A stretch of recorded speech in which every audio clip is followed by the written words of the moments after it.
ఈ మధ్యలో కొన్ని రథయాత్రలు కొన్ని యాత్రలు న్యూస్లోకి వచ్చాయి. ముఖ్యంగా కన్వర్ రథయాత్ర గత 2-3 రోజుల నుంచి చాలా వార్తల్లో ఉంది. KANWAR కన్వర్ రథయాత్ర, కన్వర్ యాత్ర అంటాం దీన్ని. ఈ కన్వర్ యాత్ర శివుడి కోసం జరుపుతారు.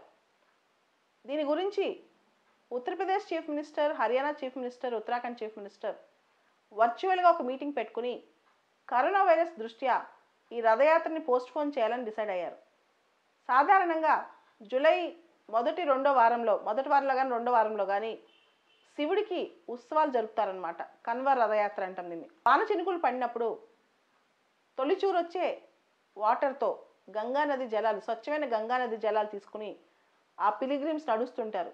కొన్ని లక్షల మంది సన్యాసులు, యాత్రికులు ఈ కన్వర్ రథయాత్రకు వస్తారు.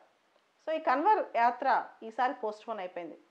మనందరికి తెలుసు, పూరిలో జగన్నాథ్ రథయాత్ర, పూరిలో జరిగే రథయాత్ర కూడా సుప్రీంకోర్టు ఆపేసింది. దాంతోపాటు మనకు తెలియని రథయాత్ర ఇంకొకటి ఉంది, జగన్నాథ్ రథయాత్ర. అది కూడా అహ్మదాబాద్ అనమాట. అహ్మదాబాద్ గుజరాత్లో జరిగే రథయాత్ర కూడా ఆపేశారు. గుజరాత్ హైకోర్టు స్టే ఇచ్చింది, జగన్నాథ్ రథయాత్ర ప్రొసెషన్ కూడా ఆపేయండి అని చెప్పి. గుజరాత్లో జరిగే ఈ జగన్నాథ్ రథయాత్ర చాలా పెద్దది. దీన్ని గుజరాత్లో లోకోత్సవ్ అని పిలుస్తారు. అంటే చాలా పెద్ద ప్రొసెషన్, పెద్ద సెలబ్రేషన్ చేస్తారనమాట.